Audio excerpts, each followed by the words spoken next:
d'envoi à l'instant donné par les Super Eagles du Nigeria qui lance ce huitième de finale et ce duel, ce magnifique clash face aux Lions indomptables du Cameroun. Nouvelle chance pour Lookman qui revient à l'intérieur avec son pied gauche, qui va essayer de centrer au second poteau avec encore une sortie dans le domaine aérien. La frappe maintenant est au sol, c'est récupéré, la frappe, la nouvelle frappe et voilà le but du Nigeria sur ce corner. Petite erreur, grosse conséquence pour nous, Tolo et Fabrice Ondoa. Erreur de communication et un corner concédé qui va être payé très cher, sanctionné, puni par les Super Eagles du Nigeria qui mènent donc 1-0. Il y a eu deux sorties ratées de la part d'Ondoa. On pensait sans conséquence, mais regardez, hein, il y a eu ce centre de Lookman. Une deuxième sortie un petit peu ratée. Et derrière, même s'il y a un arrêt, Ajayi, il est plus prompt et il permet au Nigeria d'ouvrir le score. Vous êtes un petit peu dur sur les sorties. La deuxième d'Ondoa, notamment, voilà, il y a des joueurs, elle est compliquée. Bon, il essaie finalement d'y aller avec autorité, boxer le ballon. Je vous l'accorde, ce n'est pas assez loin puisque ça retombe dans des pieds nigérians, mais voilà, c'est ensuite évidemment cette erreur. Africain est souvent décrié. Et monsieur Gied finalement va aller se faire sa propre opinion, semble-t-il dire à tout le stade, et redonner de l'espoir évidemment à tous les supporters de 37. Oui, les images sont plutôt claires. Est-ce qu'il faut action de jeu? Ça va être ça la question. Mais a priori, dans ces cas-là... Et en l'occurrence, Ajayi était derrière Fabrice Ondoa, donc c'est fort logiquement que monsieur Gied va invalider le but et redonner de l'espoir au Cameroun, puisqu'on revient à 0-0.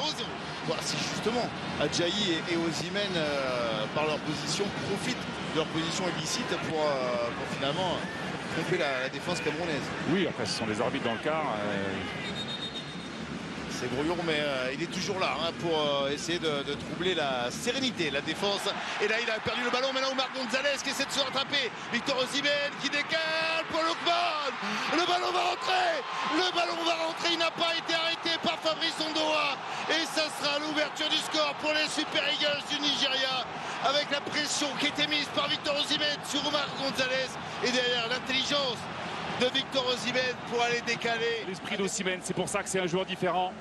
Parce qu'il est capable de donner ce ballon. Somptueuse passe décisive que Ademola Lookman met directement sur le gardien camerounais. Pas heureux, hein. Il est en train de faire une véritable une ovation pour l'arrivée à l'échauffement de Vincent Boubacar. Alors qu'il y a ce contre, attention avec Christopher Wu qui est au contact, au duel. Le Nigérian se retourne immédiatement vers l'arbitre marocain qui a sorti le carton jaune et qui va donc avertir. Christopher Wu. Elle a été pris par la vitesse, encore une récupération. On va le revoir sur les images. Vous l'avez vu derrière le mur qu'a mis en place Fabrice Ondoa.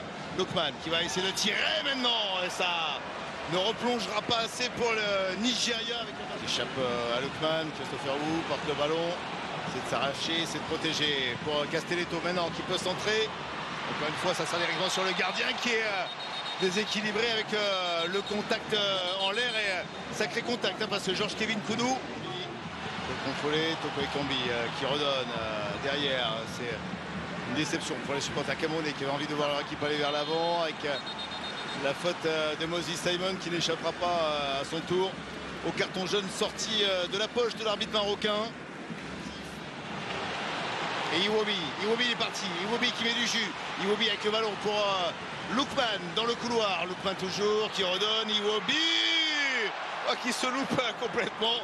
On nous annoncer le temps additionnel, l'ambiance toujours extraordinaire dans ce stade Félix Houphouët-Boigny. Le ballon, la remise, c'est dans la profondeur pour Khalil Bassé qui peut centrer. La frappe et le but, le deuxième but pour le Nigeria, la tête baissée de Rigobertson.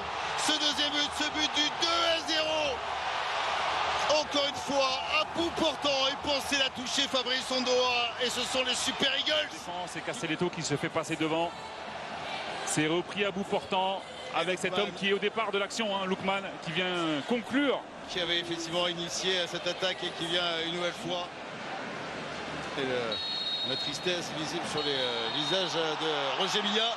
Et c'en est terminé donc avec cette victoire 2-0. Ce sont les Super Eagles du Nigeria qui le 2 février prochain affronteront les Palancas Negras de l'Angola.